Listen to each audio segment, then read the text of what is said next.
Ana Castañeda es abogada y socia de C&L Attorney y es una reconocida, también experta en propiedad intelectual. Gracias, Ana, por estar con nosotros esta tarde. Sofía, gracias por la invitación. Gracias. Y primero cuéntanos, porque bueno, podemos pensar y a veces por no tener claridad en los conceptos hay confusiones. Primero dinos, ¿qué es la propiedad intelectual?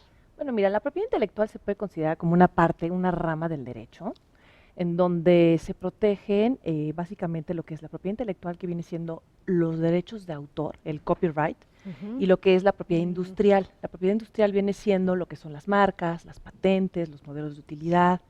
Entonces hay una gran diferencia porque los derechos de autor básicamente tienen que ver con el espíritu artístico de un autor. Pueden ser las obras escultóricas, musicales, literarias, de pintura, etcétera. Y lo que es ya la propiedad industrial ya tiene que ver más con lo que es el comercio, con lo que es la industria, lo que es pues el registro de una marca, que es un signo distintivo que va a hacer una diferencia entre los que existen de su misma especie, como existen muchísimos logotipos o marcas que son nominativas o el simple diseño. Existen las patentes de invención como tal, y como patentes de invención pues también existen varias ramas, como pueden ser los diseños industriales, los dibujos industriales, los modelos de utilidad. Ok, a ver, y ahora la diferencia entre el registro de una marca y patentar una marca, o patentar, no sé cómo tú eres la experta. Fíjate que eso es una confusión que sucede muy a menudo entre el público, porque muchas veces me han preguntado, oye Ana, ¿cómo puedo hacer para patentar mi marca? Eso no es posible hacerlo, digamos que es como un juego de palabras mal utilizado, porque cuando nosotros tenemos una marca, nosotros lo registramos. Hacemos un proceso ante la autoridad competente, en este caso en México viene siendo el Instituto Mexicano de la Propiedad Industrial, y se obtiene a través de un proceso que es la verdad un poco rápido, es de más o menos unos 6 meses, y el Estado te otorga un título de registro de marca y tú puedes utilizarlo por periodos de 10 años renovables por los mismos periodos. Cuando decimos que que queremos proteger una patente de invención, el Estado te concede a ti el uso exclusivo para la explotación de esta patente en este territorio, en nuestro país. Entonces, cuando yo tengo una invención, se dice, yo voy a patentar mi invención o me conceden la patente. Y cuando tengo una marca es, yo voy a registrar una marca. Ya, hace poco decía Rocha Ricardo, decía, ¿qué puedo hacer con mis frases? ¿Las registran? ¿Les dan, que eso es una cuestión de propiedad intelectual, propiedad industrial? De hecho, exactamente. Bueno, las frases o los eslogans se conocen en la ley de la propiedad industrial como avisos comerciales.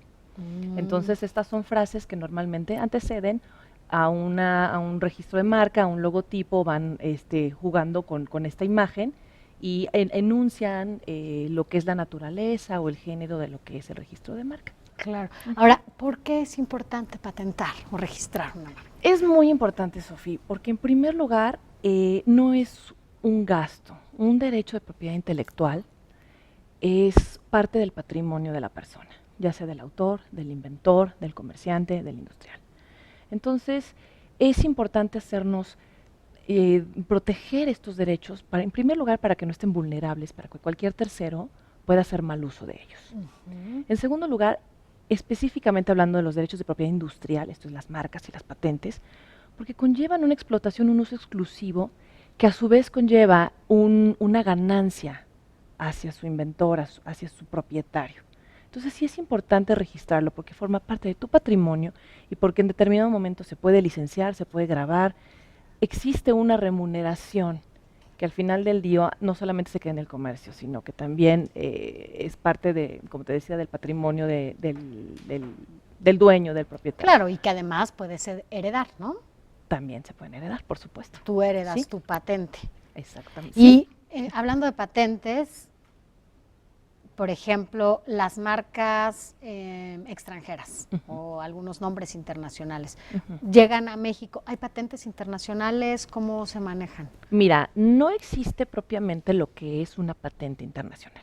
Hay un tratado internacional del que nuestro país forma parte, es el Tratado de Cooperación en Materia de Patentes, mejor conocido como el PCT. Y este tratado lo que hace es que ayuda a gestionar la obtención de una patente en los países que forman parte. Existe una oficina internacional que está gestionada por la Organización Mundial de la Propiedad Intelectual, parte de la ONU, y esta oficina es receptora de lo que viene siendo una solicitud internacional.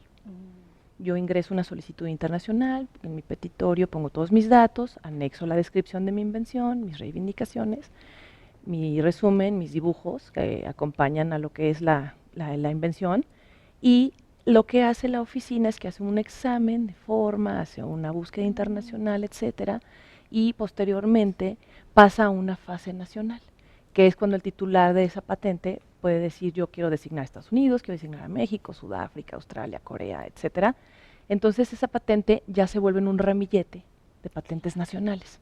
Y ya depende de la oficina nacional, que es la que va a hacer el examen de patentabilidad, la que decide si procede o no el otorgamiento de la patente. Entonces, para que yo traiga una marca o algo, primero tengo que hacer todo este procedimiento. Cuando tú tienes una invención que tú quieres proteger, efectivamente, tú tienes esa posibilidad. Si tú quieres extender la validez de tu patente en diferentes territorios, tú puedes proceder con el Tratado de Materia de Patentes, con el PCT, para que sea como más sencillo, ¿de acuerdo? Y pues no sea a lo mejor un poco más caro.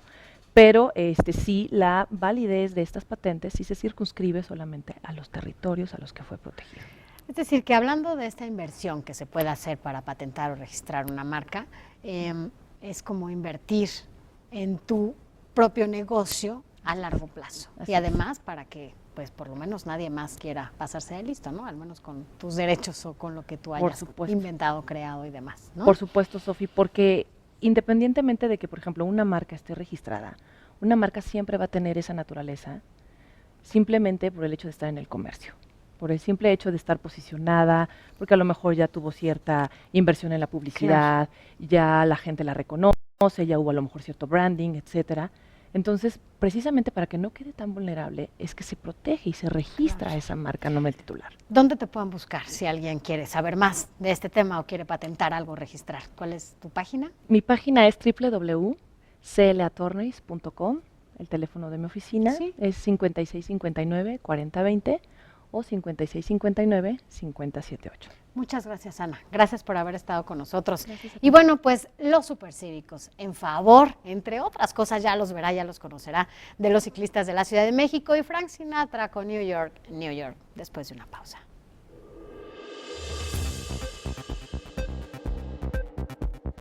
Ricardo Rocha en Fórmula.